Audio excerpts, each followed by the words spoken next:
Okay, we are now live and I'm here with Janie Secker. I'm so excited. Hi, Janie. Hi. Hi, And everyone. Janie is in Christchurch, New Zealand. That's why we're having this webinar at 7 at night, having a little wine. For me. We are going to look at, oh good, she's having water. We're going to look at her beautiful art. We're going to have a giveaway. We are going to see her beautiful work. Do you want to hold up the beautiful piece that will be the giveaway? Oh my God, that's so gorgeous. So that's a framed butterfly that you did. Wasn't it so? That's so beautiful. That will be at the end of our little show. Wasn't that amazing how, oh, I'm just putting on the participants tab. Oh, here we go, attendees. So good to see so many people already. So what was it like today to make the big announcement, to be announced after all these months of keeping it secret? It's just mind-blowing, really. I got up this morning and I've just so many wonderful messages. So thank you, everyone who's written to me, and I will write back. I really appreciate it. So many supportive, kind, lovely people in Make Art That Sells that just behind you every step of the way. It's just wonderful. It must be really an out-of-body experience, practically, just so unusual. And speaking of which, I want to remind everybody to, not speaking of which, oh, we already have so many comments. So put any comments in the chat, any questions, put in the Q&A tab, and that way Kim and I can watch. Kim, say hi. Hello. That is Kim in the background. Hey, Tamisha's here, and Cynthia and Christy. Hey, Christy. Oh, Christy. Oh, that was the Christy that you were chatting with. So I want to tell you about Janie Secker because she has a really interesting story. She worked for 15 years. She had an art publishing company. She was an owner with her brother for 15 years. So they published art prints, and you, in New Zealand, wholesale, you assigned work to artists. You were on that side, which is fantastic. And you've come over to this side. She sold the business, and then about 3.5 years ago, found Matt's Make Art That Sells. For those that don't know, that's where I teach. And started taking, first she did my year of art school, and then she started taking other classes. You took illustrating children's books how many times? 3? I think this is the 6th time. Oh, wow. Yeah. So, a lot. That's so great. And here's what I want to tell everybody. When I saw Janie's work, I was blown away. What an extraordinary stand-apart style. But she had room to grow. There were things I wanted to see her develop, of course, because her background was in art. It was art direction and business ownership. It's kind of extraordinary. And you did develop, and you did develop. And then I gave you, shot you a little email. Are you interested in representation or something? I don't remember the exact. And we went from there. And what's so fascinating about your story is you were not somebody who had a background as an illustrator, but you did such amazing work. It really stood out, and we will look at it soon. Was there a reason that you, like, okay, so you said you saw something about Matt's maybe on Instagram or something, but why did it pop out to you enough for you to say, I want to be an illustrator? Like, how did you want to become an illustrator? How did that work? I've always loved illustration, children's books, just from a little girl. It's been something that's been a passion of mine. Patterns, everything. I've always loved it. And so when I was working with other artists, every once in a while we would get a wee gap in the range. So I would try my hand out. I learned Photoshop that way. Yeah, so, and it's just always been something I've loved. So I did a lot of Instagram stalking, and what's this make art that sells place? What is this? Yeah, so. And that was in the early years of MATS. We call it Make Art That Sells, we call MATS. 3.5 years ago. Oh, so 3.5. So we've been, I think this is our 8th year. So, so you took a class and you just started making art. So your process is totally digital. Is that right? Or do you do sketches on paper? I do sometimes sketch on paper if I'm having a problem. I will sketch on paper if I'm really struggling a little bit. Just finding a direction. Sometimes it just feels freer on paper. But I mainly, a lot of the time I'm straight on the iPad. That's fantastic. And we're going to look at her work so you'll see how detailed and rendered it is. It's pretty amazing. Let's see. So that's how you got into this crazy biz. What's that? Catherine's saying about the Kiwi accent. Oh, yeah. Everyone can understand me. It's so fantastic. So your process is digital. Do you use an iPad or Wacom tablet? What do you use? I use, up until now, I've used the iPad with Procreate. And I've just treated myself to a Cintiq. So I've got a little bit of a learning process there, but it basically works the same way. There's a few things I have to get used to. So up until now, I've just been able to work wherever I wanted to. Now, from now on, I'm going to be a little bit more anchored to a desk. A bit more anchored to the desk. Oh, yeah. To the disc. Disc means desk. Okay, I'll translate from the New Zealand. We have a question, and please do pop questions in for our lovely guest, Janie. So but how do you get so much detail? There's so much rendering. Do you blow things up and really work and then smush it back down? I do, yes, I do. But that is the way I see as well. I see details. They just mean everything to me. I love detail.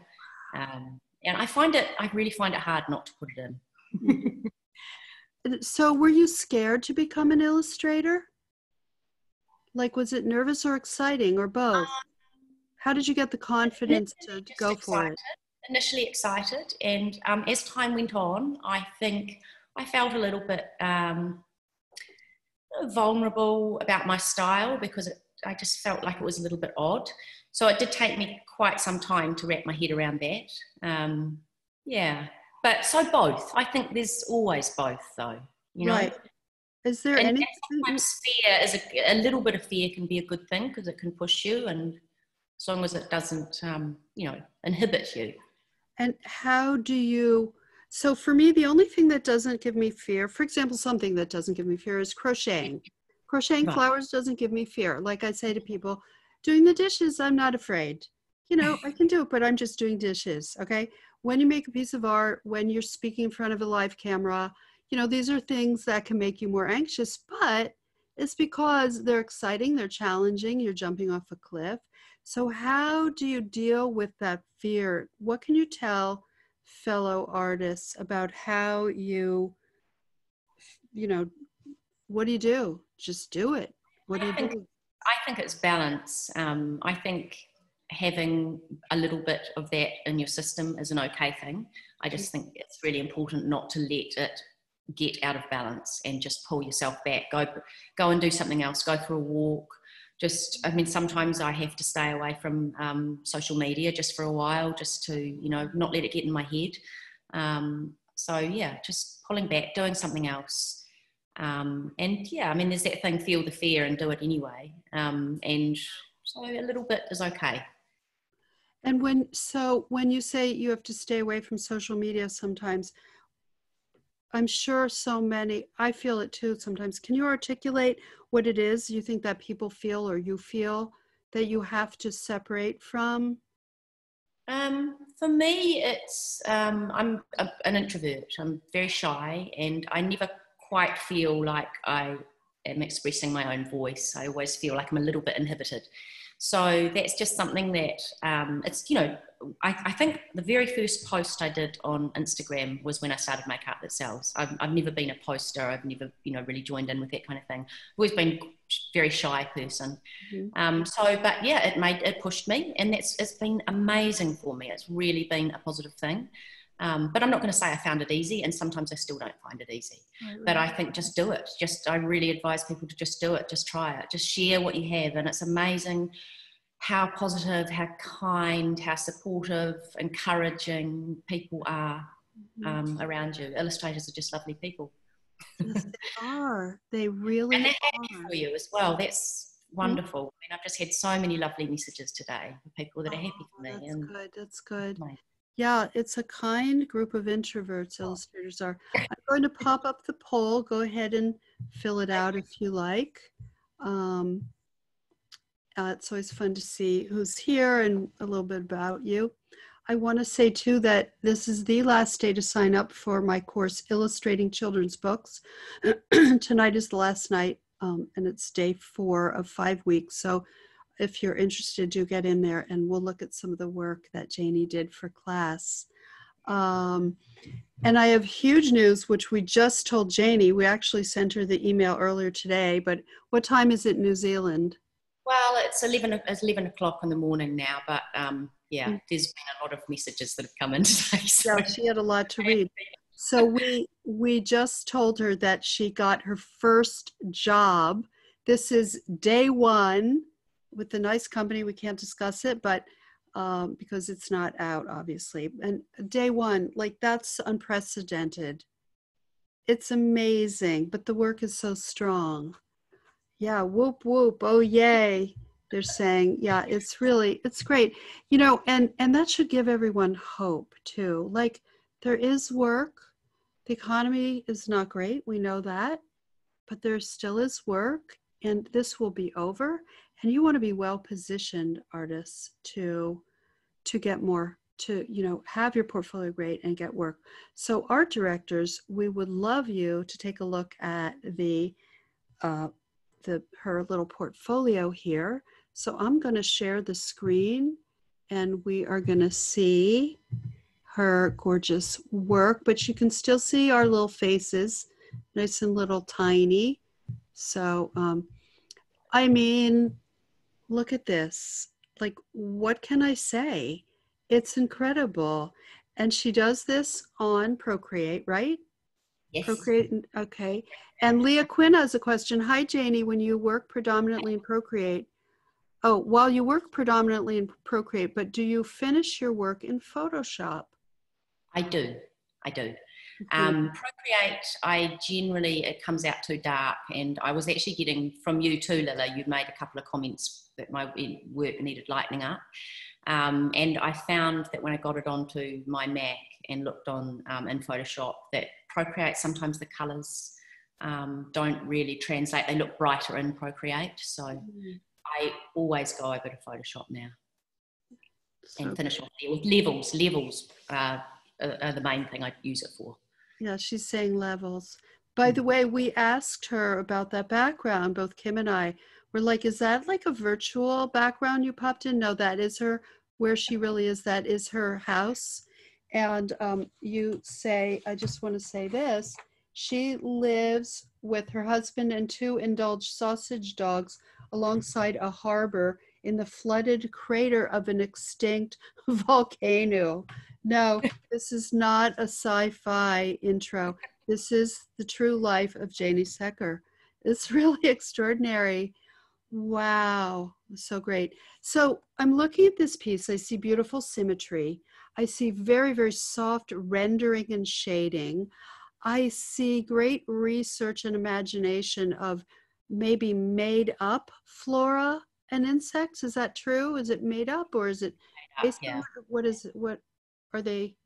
These ones are straight out of my imagination for sure. But I mean, obviously, you're informed by what you've seen.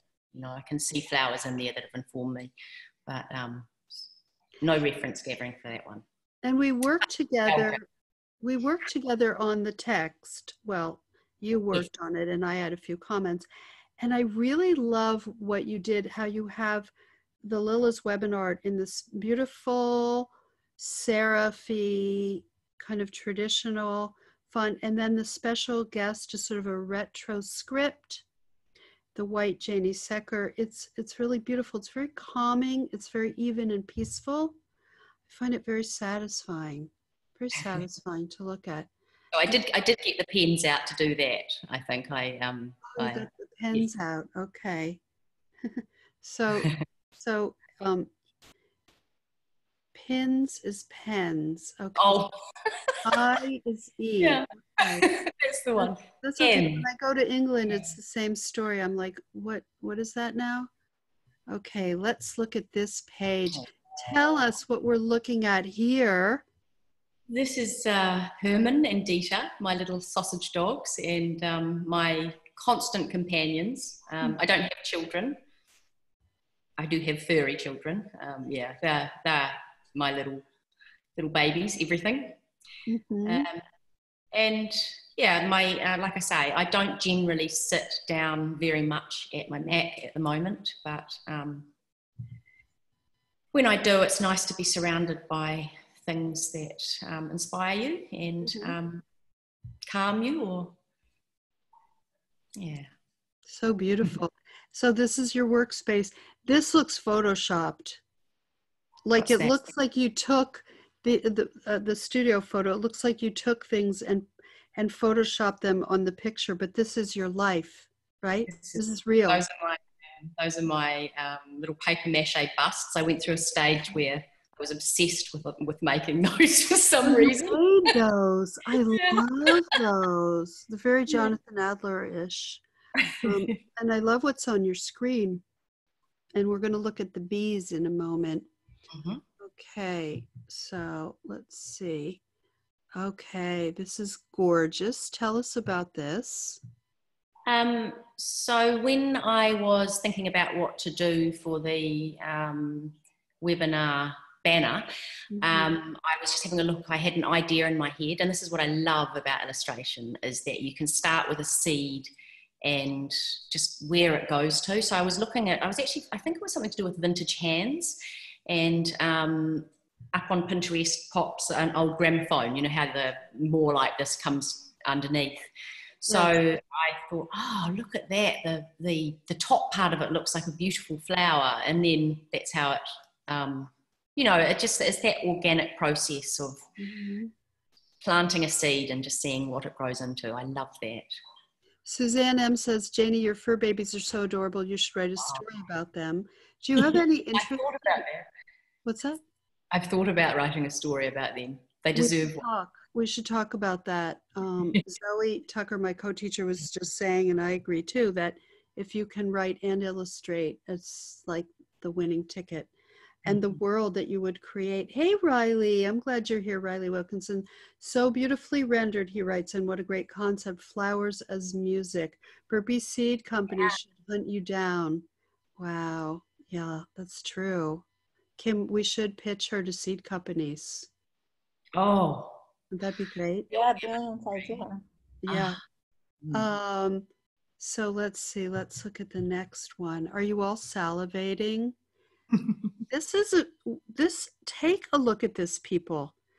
Each bee she did in the style described underneath: realistic from top left, simple, graphic, painterly, cute, geometric, quirky, sketchy, collage, decorative, abstract, with the paint dripping off, and retro. I love seeing an artist's mind. I love the mind. I love seeing the thinking. I love pure beauty.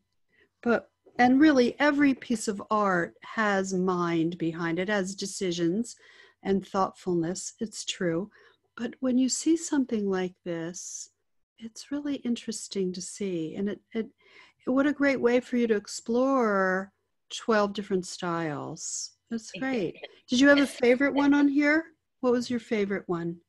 Quirky.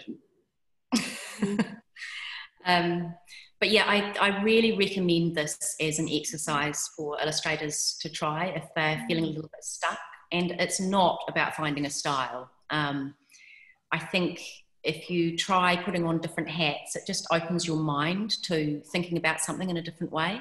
And so it's playtime for me doing that. I could do that all day long. It's just good fun.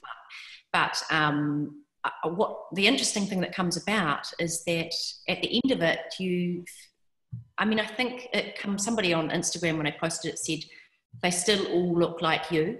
And so even if you are worried about style or searching for style, it's quite a good exercise, because I think you'll find if you do a whole bunch of them that you will see continuity all the way through. Mm-hmm. So you like quirky the best? Yeah. I'm trying to think which. Do you find that in a sense you use all of them anyway, or many in your work? Yeah, and that's the good thing about doing that, is that you, like I say, it opens your mind to just other ways of thinking. Quirky is probably would be where I would start naturally, and I maybe sometimes just try to smooth that out slightly for public consumption. But yeah, that's Anna Bianchi. Hi, Anna says, do you work in all these styles? No, I don't. I just like playing with it. I just find, I really do find that when I draw, I can't really help my style. I tried, honestly, I did try to suppress it, but I couldn't do it. So I felt like I needed to be a lot more simple, and that's where I wanted to try and take it, but I can't. It's just the way I see. It's the way I see things. I'm so glad you don't do it this simple. I love what you do. Jennifer Potter, one of my artists, says, I love all of them, especially the decorative. I know that. I want that as like a piece of clothing, like an all gold embroidered. It's just so beautiful. Maggie Summers says, I can so relate, Janie. Yeah, I think most illustrators can relate to that, that style thing. Yeah, just finding your place with that. And I think, the one on the left in the middle, cute, it's cute, but it's not cutesy. I find it tender. And sketchy on the far right, that's a really good character, for kids. And it's important. Pulled out the three that I would be a mixture of those three, I would say, would be generally where I would wind up. Right. Kim says, I could see Janie doing a children's book about different art styles. Fantastic. Okay, let us look for, let's look at the next page. Oh, this Susan, Agent Susan McCabe here, fell in love with this. Well, she's a beekeeper on the side, Oh, really? Yeah, but she's a full-time agent too. But yeah, Jennifer Potter says, what can't she do about this piece of yours? This is amazing. And the sophistication in which you chose to only use blue for the decorative portion, and then the bee, realistic colors. I'm crazy about this piece. Looking at your work as an agent and seeing such range of not styles, not versatility in style. No, your style is very consistent, highly rendered, very detailed, very, very controlled, very clean. But the subject matter, the way in which you do a decorative piece, the choices you make here, the crown floating above the bee, that's subtle. It's gorgeous, absolutely gorgeous. What did you do this for? Just for fun? It's a personal piece. I think I was just really playing with the contrast between flat design with the decorative elements, and I got inspiration from Delft and tiles and blue and white vintage china, which is a really great place to look for inspiration, and just the contrast with that and the very realistic bee. Do you collect that kind of china? My mum did, so it has meaning for me for sure. She's got loads of blue and white china. Yeah, that's so funny that you bring that up. It makes perfect sense, and the more you bring in your personal life, your experiences, your visual personal life, the more meaning it has, and the more you care, and it comes through on some subliminal level. So let's see, we have Leah Quinn says, oh yes, a book for young artists and finding their own styles. Imagine with space on the other pages for them to draw their own versions, a take on Rachel Taylor's book in terms of setup and layout. Kim Fleming says, Janie, are you self-taught? Sorry, I'm not able to put this in Q&A as I'm the host. I learned from Lilla Rogers. I just, as far as Procreate goes, yes. I've always been, you know, I've always enjoyed creating. But yeah, no, I really genuinely did learn in class. Thank you. I'm so glad you did. And you learned so much, but still, it's really kind of unbelievable. It's mind-boggling. Okay, let's look at another. This is the piece you're giving away, framed, which is so generous of you. Again, the control, the duotone of the background of like a dark pale brown on black, and then the beautiful iridescent purple butterfly. I almost said flower because it is. I like flying flowers. It's gorgeous. Is that a moon in the center top? Yeah. Oh yeah, moon magic. So there's and sort of the eyes on the butterfly. I know sometimes they have things like that.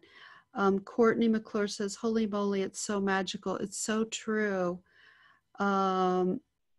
Let's see. Riley says, this makes me almost fall to the floor. Those rendered monochromatic flowers. It's so true. I mean, as an art director, you can see so many things for this. Everybody type in what products you could see this used for, commissioned more of, products. I'm going to just spout out some. We have Journal by Elizabeth, Journal, home decor, bath and bed, dishes, Prince card journals, children's bedroom home decor, t-shirt, wallpaper, platter. Pleasure. Packaging. Yeah, I'd love all of this for her. Pillows, ooh, bowls. You know what else? How about if she were commissioned to do a whole book on butterflies with some information? Would you want to do should we pitch that? Yeah. Pitch that? Oh, it would just let's talk about that. So we could make a pitch about you doing butterflies and insects and the facts about them. I think that would be so great. You know, I've always been this way. That's why I'm an agent. I'm always like, oh, what could we do that's bigger, that's cooler, and I want to get that for you. That would be amazing. Yeah, we should talk about that. Dream job. Yes, Chrissy. It is my dream job. That is? Yeah, absolutely. I mean, there's something about them that I just love them. Every one is a palette, you know, an exquisite, it's a flying jewel. I love them. Yeah, so art directors, if you're listening, that would be great. Angelique Cook says, pardon me if this was already mentioned, but it wasn't. I tuned in a little late. How many classes have you taken from Lilla? Which one was your favorite and why? Okay. I think it's, you asked me this question for the website, I think it was. And I really, for the newsletter, and there's two, I have to say two. Boot camp for just playful exploration that covers all the markets, but for me that was just a very playful time, and illustrating children's books. I think that is really intense. I'm not going to lie, that's the way I have found it. It's a very intense experience. Intense in what way? Intense in what way? I have found it not so much now, but the first few I took, I actually found it quite an emotional experience. It sounds really weird, but I didn't just learn about illustration. I learned some things about myself. And I did find it emotional. I found it hard at first. But the thing was, and I always remember my husband saying, it was a few weeks after the first class and I had been quite emotional about it. And he said, just sit down here and look at this. And he showed me what I started off with. And just even in that very first course where I had finished up. And he said, you just need to be really proud of yourself. Look at the growth there. And so it took me a few weeks, and then I realised, yeah, I had a lot of growing to do, but it's like a pressure cooker. Well, this was the way it was for me. It was a pressure cooker, and I think really good things come from that. Sometimes it can be a little bit uncomfortable at the time, but I think you have to be prepared to feel uncomfortable sometimes to grow. I mean, if that's the point you're at obviously, and I was, right at the very beginning. So well, I think you dove in, with not a fine art or an illustration background or any of that. So amazing. And it is intense, but yes. Also your work, and we're going to see Janie's work that she did from class. I mean, it would take most people a month to do what you did in 5 days each week. So we will look at that. Riley, did you see that comment about you, by the way? Okay, let's look at the next one. I fell in love with this too. It's very bright and light. Mm-hmm. It's very, like, I feel like my vision is like, not 20/20, but like 10/10 or something. Like I can just see it so well. And it got a little bit of wonky. It's a little bit, you can see a little bit more of the rendering on the saucer, the green saucer on the right.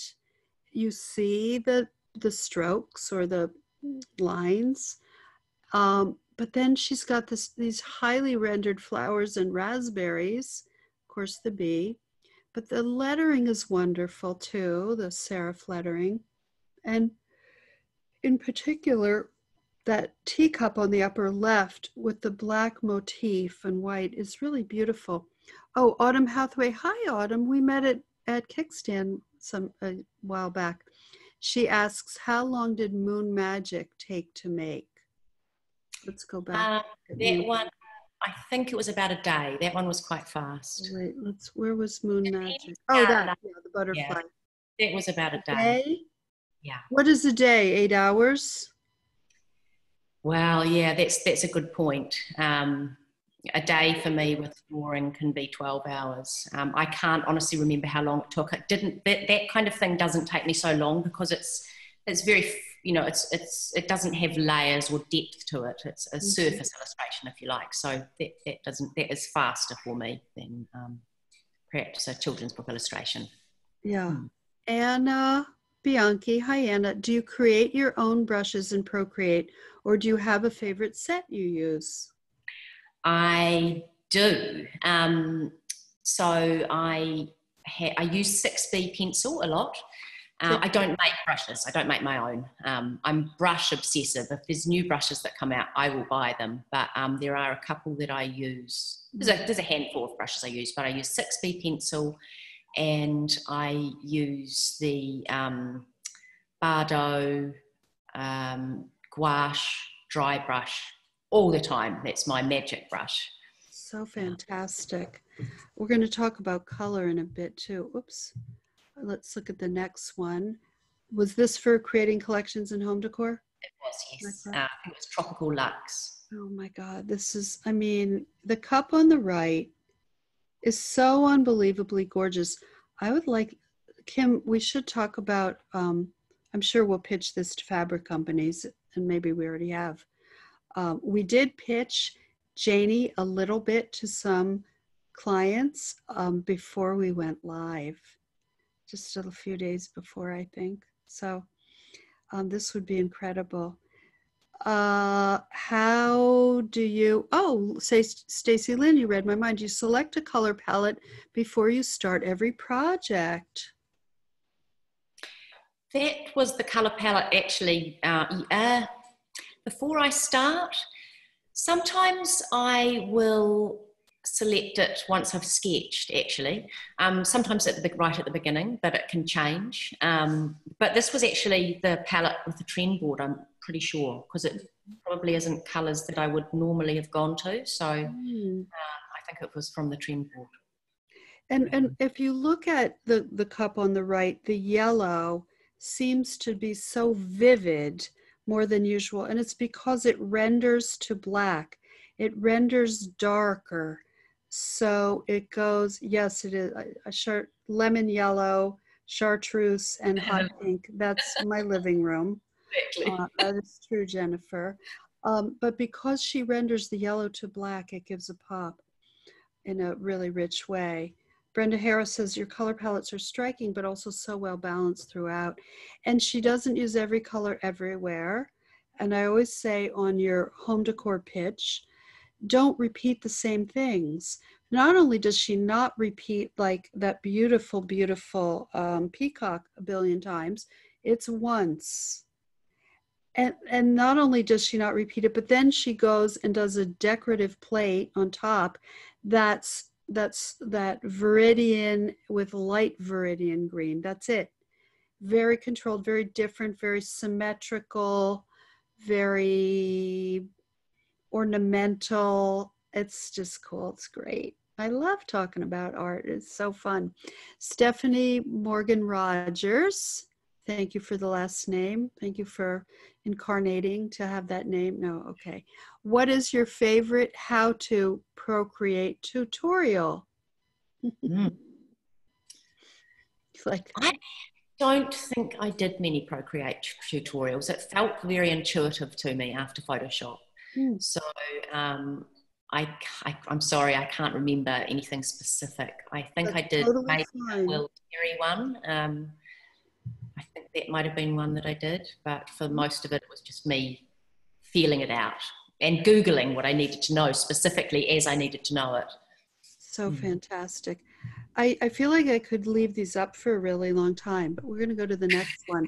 And now we have yet a whole different color palette, a whole different feeling. She's got an envelope here that looks like a real piece of paper with the texture and the shadows at the fold areas. And then it opens to a bursting of florals and the bee, of course. I loved your lettering, Lily of the Valley. I remember noticing that. It's just, it's neat, but it's got a little wonk. It's very beautiful. That was a boot camp mini prompt Lily of the Valley. That was quite a quick illustration, that one. Quite a quick illustration. For me, I'm not a 1 or 2 hour person, but that one was just, that was just a few, probably about 6 hours, that one. Maybe a little bit less. That's so beautiful. So it depends. So beautiful. Yeah. I do love the minis in boot camp because you don't feel there's no constraint. It's just completely open to interpretation and how you want to play with it. So they've always been a really good. I've learned lots through doing those exercises.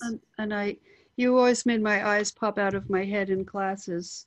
So, and the beauty is, it got you to do what we need as agents. Is we can't just have great art. We need art that's applicable for markets.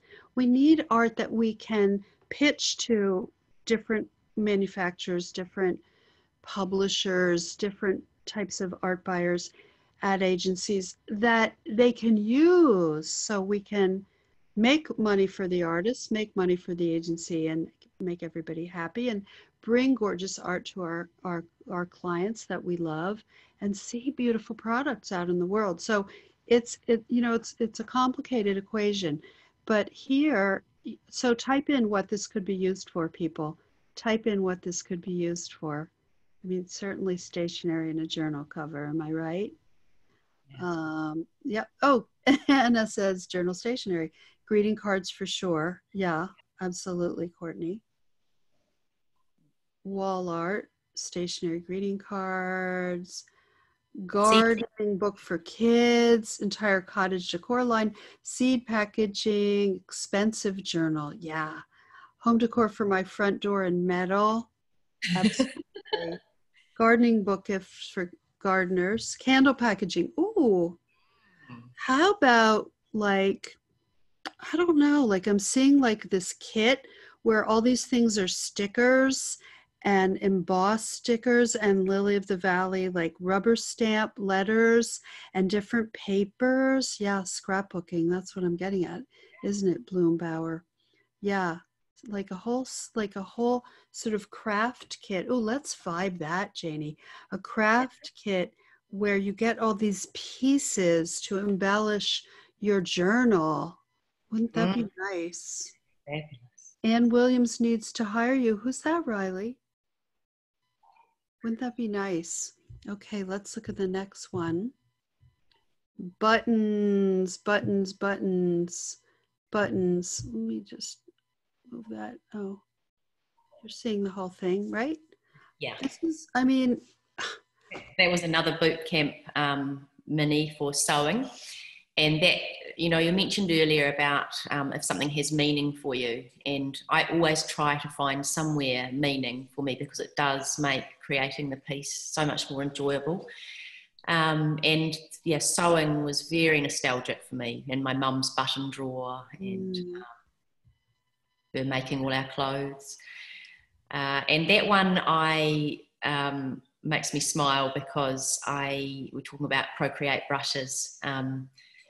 You know, I'm obsessed with them, and I was at that point with the whole style thing, and I thought, okay, I bought a whole lot of new brushes, and I thought, right, I'm going to do each button in a different brush. oh, really? They all look like I've done them with the same brush, so I kind of thought, okay, there isn't a magic brush. Oh, well, but what a fun construct for yourself. Let's look at that lettering, buttons in black and cream on an arc. You know, you're a brilliant designer. Okay, you're an amazing illustrator and you're a brilliant designer to create this, and the border that's so authentically, what time period would this be? Is it like 40s, maybe 40s? Yeah, I would say maybe 1920s to 40s, yeah, somewhere around there. Because the border is 20s, right? Yeah, I would say the border would be 20s, 20s, yeah. and the buttons could be up to the 40s. Yeah. Yeah. But I've got very, very straight eyes. Like sometimes I think when I do lettering, like that looks a little bit like I did it, I did it in Illustrator or something and then just rendered it, but no, it's just the way I draw. And you did that by hand? Yeah. Yeah, that's what I thought. Amazing. Well, Courtney McClure, you have a good question in the Q&A. I'm going to get to that in a moment. The variety of the buttons, you know, as an illustrator, you need to be a stylist. You need to show us things that are interesting to look at.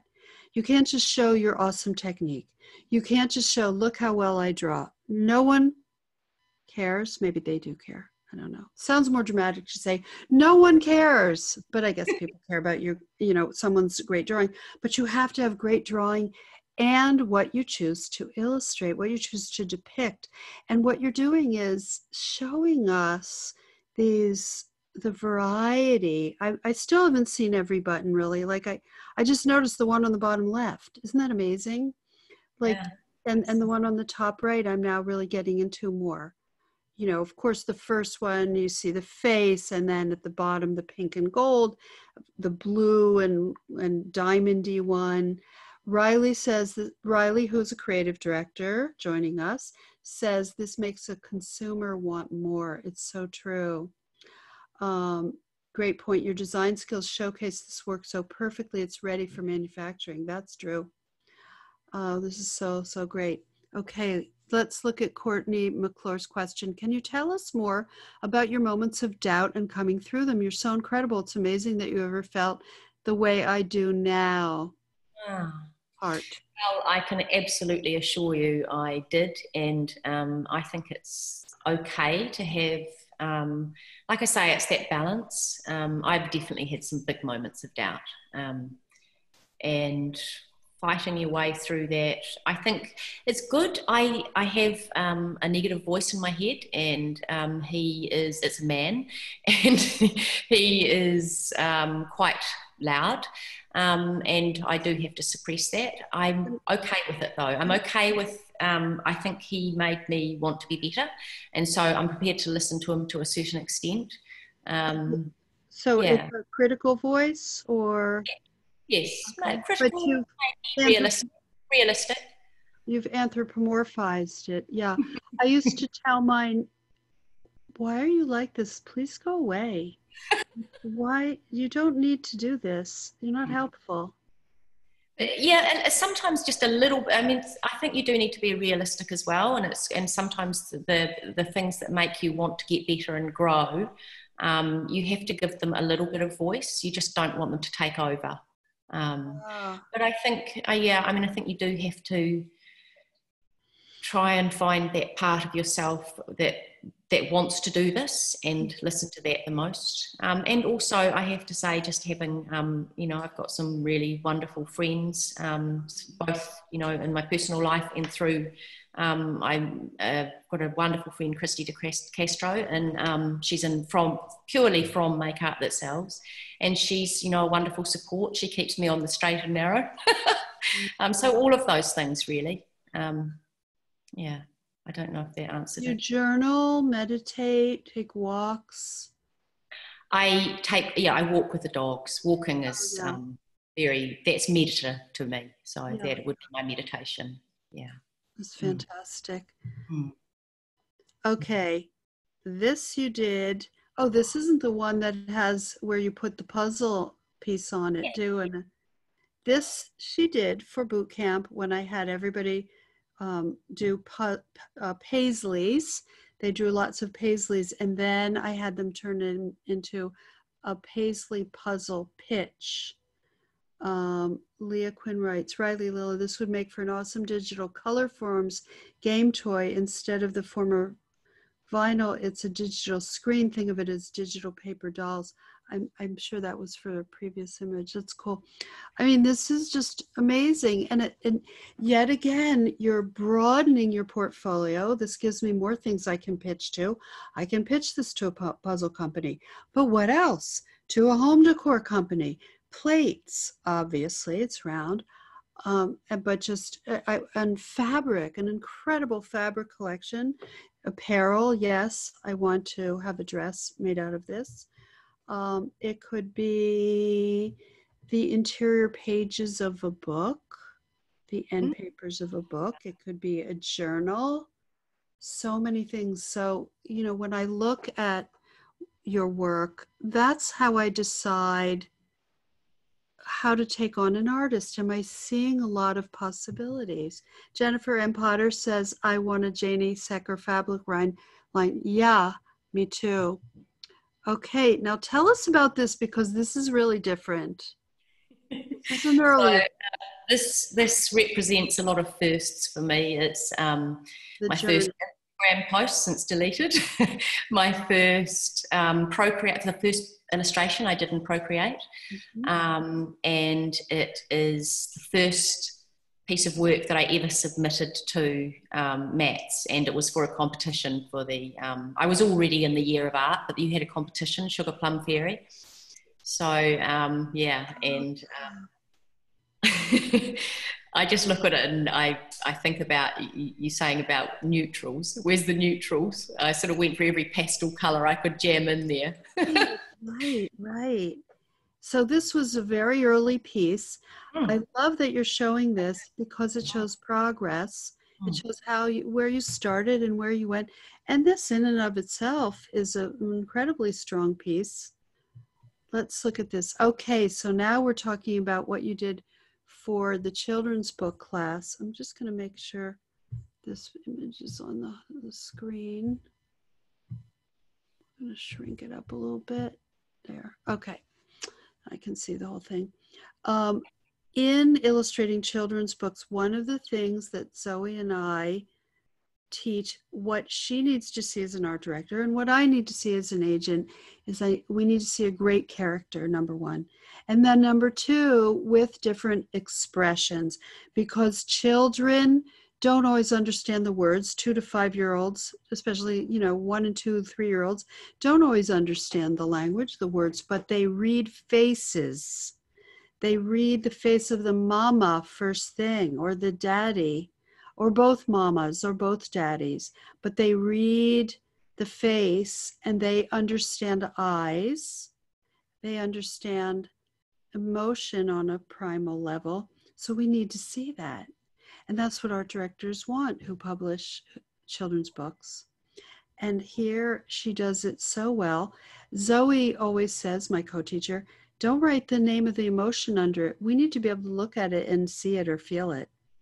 And you do feel a range. Is your eye going all around? Yes. And you're feeling the feels, right?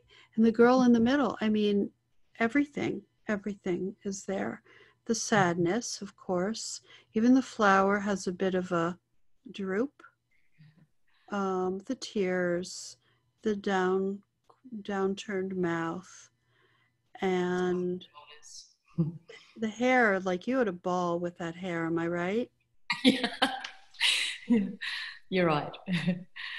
Yeah. So this was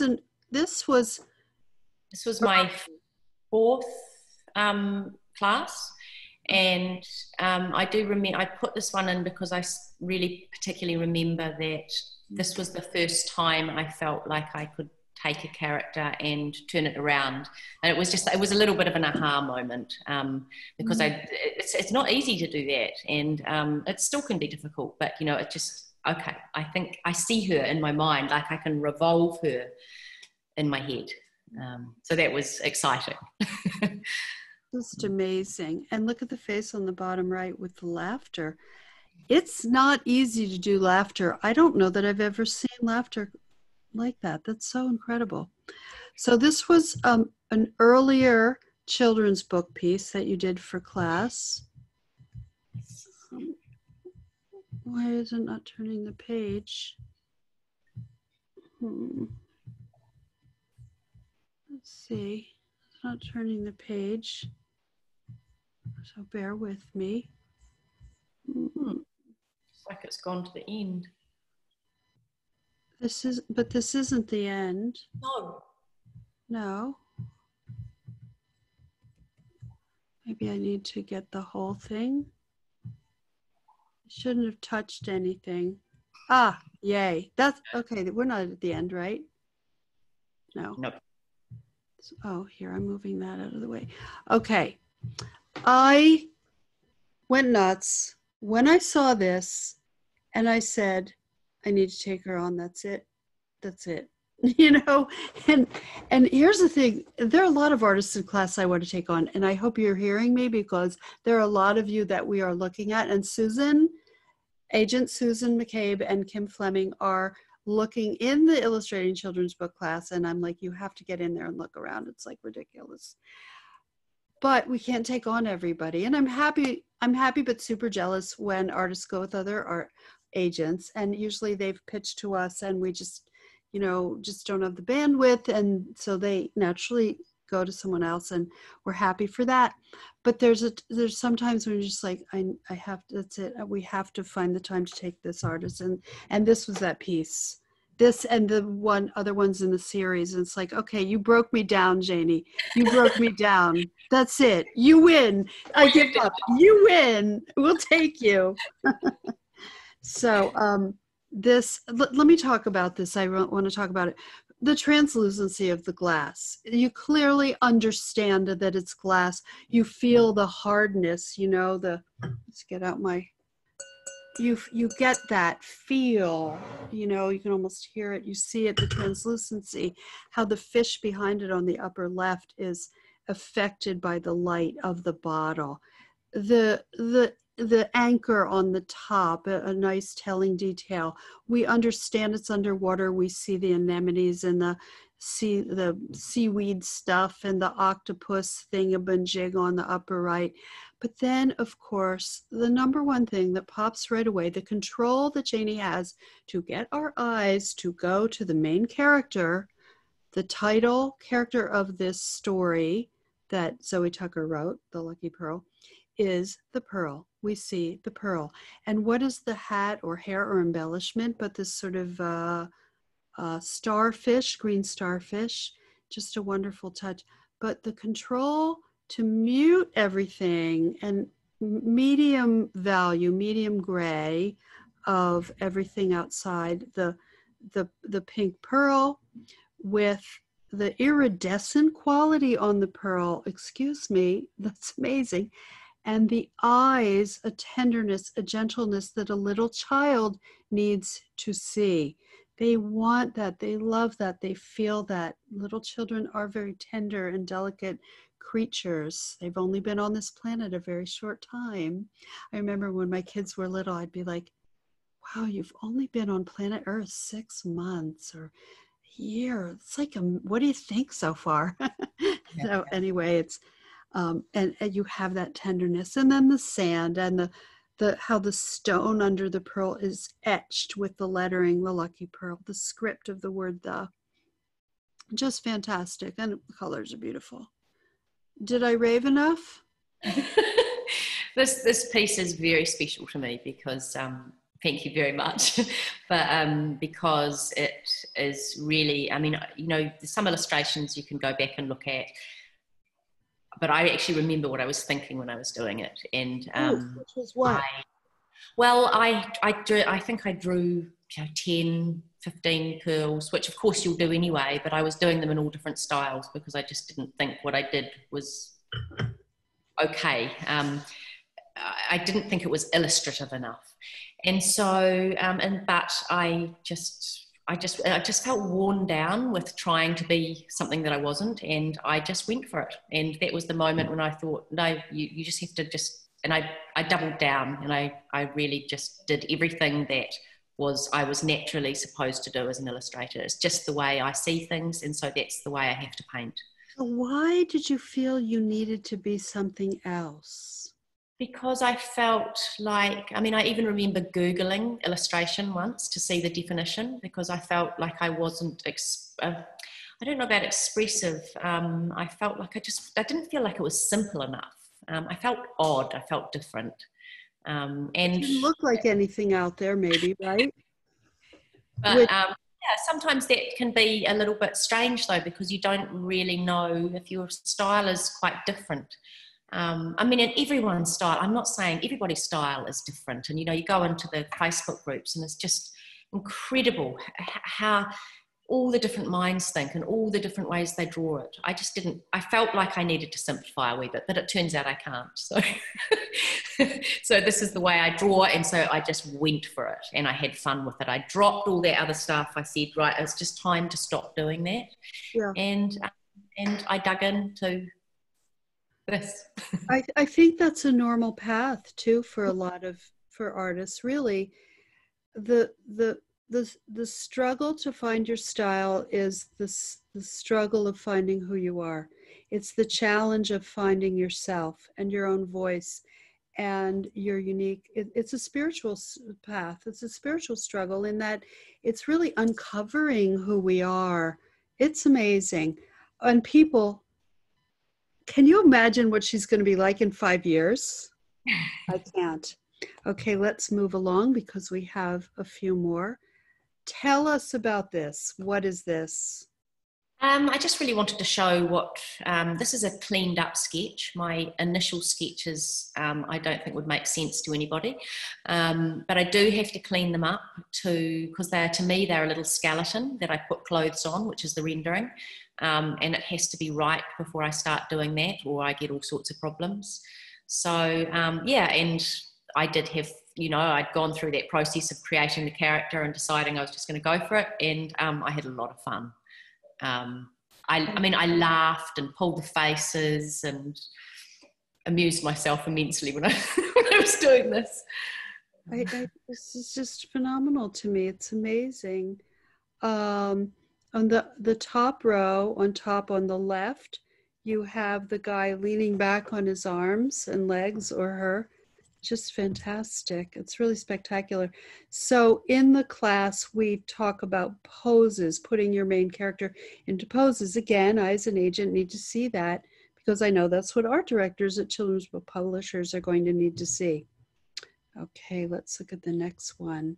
Well, I remember when you put this in class and people are like, wait, was this for the expressions one or poses? Because I remember your expressions one were like, wait, that's the expressions one? It looks No, like this is poses. yeah, This was yeah, poses. yeah. So Yeah. the other one was just a sketch for expressions. Yes, but I mean, so this was poses. And look in the bottom left, the little guy looking out of the clamshell. And, you know, as an agent, I took you on because I need to see your children's books. I crave them. And look at this world you've created. I like help in the middle on the right, help. All the different poses. And you don't just do like reaching, sitting, walking. Zoe loved this, my co-teacher, for those just joining me. That's who I'm referring to in the Illustrating Children's Book class. Zoe loves reaching, stretching, pulling, jumping, and you've got splat on the bottom. You've got every kind of pose, curled up in the fetal position in the middle. It's just so unbelievable. Leah says, when I saw this in class, I was crushed, as in having an immediate artist crush on your style, Janie. Your presentation skills are so top notch. Well, yes, her presentation skills. That's another thing, to have these 3 rows as a way to showcase the various characters. No wonder why you were stressed out in class. You don't have to do this, people, by the way. No, I was really happy. I was very happy doing this. I laughed a lot doing this piece. It was just the first piece initially. But yeah, I did. I giggled, and I imagined what would I do if I was in a bottle, and that little guy pressed up against the glass is pretty much what I would do. That's me if I was Pearl. Incredible. And is that, those are hats on its head, little decorative? Yeah, just a little bit of headgear. So great. And then the cover, extraordinary, unbelievable. Again, your graphic design skills come in so beautifully. And in each of your book covers, you bring the character out in front of it on the bottom right. So great. Just the letters of pearl is so beautiful. So great. Yeah. Tell us about this. Oh, should we go back to the cover? Tell us about this. I really just wanted to make Pearl like she was on a stage. So I thought of it like a stage, and the plants, the aquatic life, and the fish all around her, they're like the curtains. And she's got a spotlight on her. And the shell gives a little bit of context, because she does look a little bit like a naked jelly bean. And so the oyster shell really just reinforces that she is a pearl. Yeah, so that was the main thing. I was really trying to be I was very deliberate about the way I placed colour around the outside of her, so that none of that would draw away from her being in the centre stage. Beautiful. You're deliberate. So they're more in the muted blue greens, and then she would be pinkish white. Beautiful. Yeah. I hope you're reading these comments. I'm trying to keep up with them, but I'm too scared to touch anything on the screen in case I know. I'm always terrified I'm going to click the wrong thing. Tell us about this one. So this was after you sent me a message, and I remember when I got that message on my iPad, it popped up on notifications, and you said something about sending your portfolio in, and I was like, what did I say? You said something about sending my portfolio into you, and I sat there. It was, I hadn't opened the message, and I was thinking, be cool.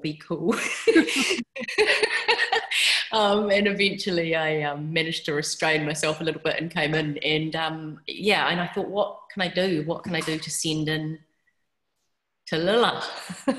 So I decided to make I made a blurb book, and so that was the cover, and then we had a Skype call after that, and you asked me, this was the way I sent it in, but we did work on the lettering. We worked on some lettering and some other things that we talked about. Sun coming So let me just explain. Janie sent a big, beautiful book from blurb.com. You upload your images, make a book, and send it. And we were blown away. When we looked through, it was just incredible. Beautiful, beautiful work, chock full. Oliver Bronson says, Lilla, as an agency, what transpired from the first piece you saw to when you signed Janie on? How long was that time frame? Oof. I don't know. I don't know. Between Pearl or? The first piece I saw, well, she was in my class in, what did you say, 2015? 16? It's been 3.5 years. So. Yeah. So I'm sure I noticed her then. And then, but when did you do Pearl? That was last year, wasn't it? Yeah. So I think I sent this book into you around about Christmas, and of course we had Christmas and then COVID, so we kind of had a couple of false starts. But, and then we worked on a few pieces together. And we were in regular contact, and then we pulled the trigger. Yes. Okay, this was for, tell us about this. Well, you also asked me to work on people, so I did that as well. And of course, I've included lettering on it, so double whammy. Yeah. Mm-hmm. And this is? I didn't, you know what, is it Aquafina or Aquafina? I don't even know how to say her name. I'm not really up with it. But I think some of your artists were doing her, and I thought, oh, well, it would be nice to just do my take on her. And I watched videos of her. I must admit, I'm 51, never heard of her. But yeah, I really enjoyed it, and just getting a feel for who she was. And she has this sort of expression on her face that she pulls that I wanted to. You really capture it. She was in Crazy Rich Asians, and she stole, it was a scene stealer every time. Lynn Gaines, hi Lynn. Lynn Gaines says, hello Janie, are you still loving Procreate, or is it traditional media? Is traditional media tugging at you? Oh, it tugs at me all the time, but I wind up going back to digital. But I do play with it quite often. It's like you don't, I mean, you've got everything you want. I do use a lot of textures from hand-painted papers and things.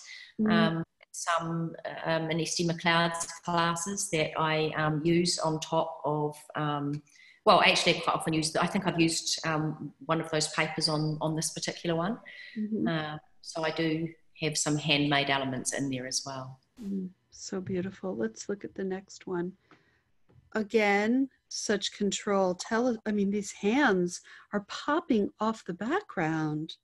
I took a photo of my own hands to use as reference. And yeah, I did that for lettering, but I had to add some illustration in there as well. I love this quote as well. That really meant something to me as I was drawing it. And like I say, I do think that matters, and it helps your illustration. When you care. Yeah, absolutely. And tell us more about this. About just the whole piece. What prompted you to make this piece? Because you mentioned about lettering, so I was working on my lettering, so that's what prompted it. And I just looked around for some quotes that would, like I say, mean something to me. And I wanted a kind of a mystical feel to it. So they're almost quite ghostly, the hands. And yeah, I mean, I don't know that there's too much more I can say. I wanted the palette to be very muted, so that the text came through, that you felt like the text was almost flying free from the hands. She's saying text for Americans. Translating to American. I love that the hands are tilted. The hands are slightly tipped. Slightly, this one's higher. This is hard to do. This is backwards. That's fantastic. So beautiful. Okay, and then last but not least. She whipped this up. We said, we'd like you to do a banner for social media, Square for Instagram, about that you're now represented. And she did this. So that's inspired by vintage jewellery, like the old brooches and. Mm-hmm. So great. Yeah. It is, yes, absolutely. It looks like metalwork. Like exactly. That's what I was going for. Fantastic. And your lettering looks like carved, right? Like what is that? Like carved into stone? Yeah. I just draw in the lettering, and then I use a little bit of highlighting to one side to just give the impression that it is sitting in, that it's been engraved. It's incredible. So beautiful. So beautiful. Let us stop that share and go back to our giant heads. And oh, Janie, that was so incredible. So incredible. I thoroughly enjoyed it.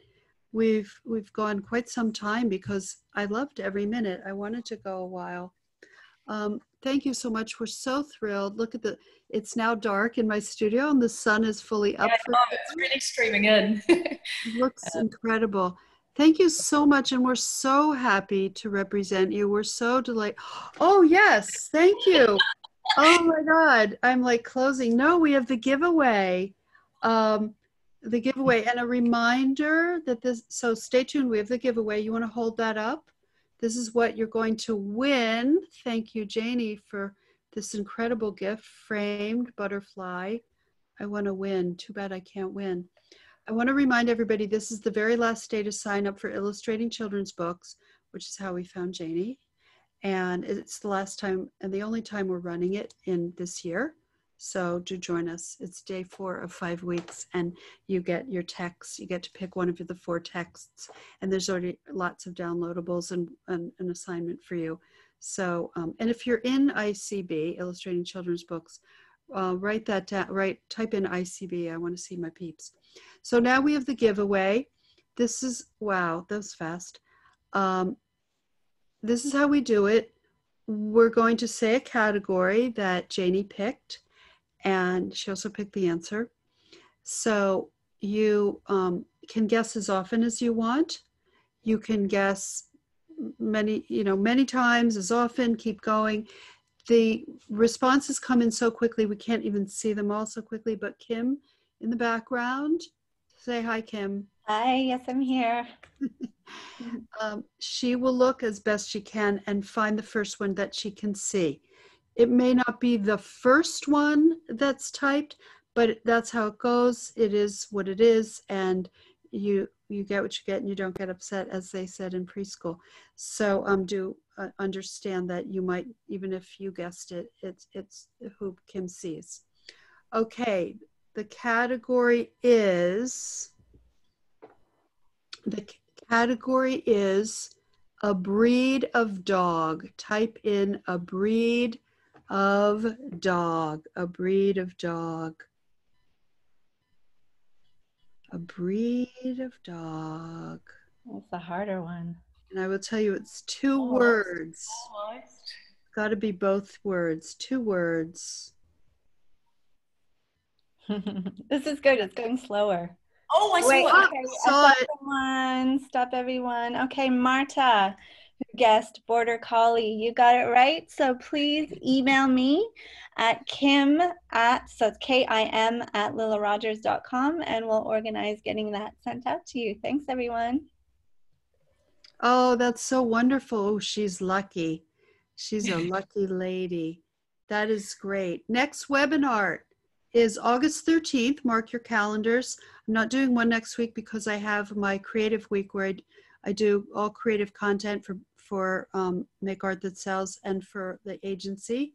So I kind of take a break from things on the outside world. So the next webinar is August 13th, Thursday at 12:30 with Kellyanne Dalton, who's incredible as well. And I'm sure you'll enjoy seeing her and talking to her. Thank you so much, Janie. What a wonderful send off and start to your brilliant career. Just saying thank you so much for all the work. I'll get back to everybody. I've had so many lovely messages today. It's just meant the world to me. Thank you so much. Oh, thank you, everybody. It's been fantastic. Thank you so much for being here. We enjoyed seeing everybody, and we are super excited to get jobs for the wonderful Janie. See you next time. Bye.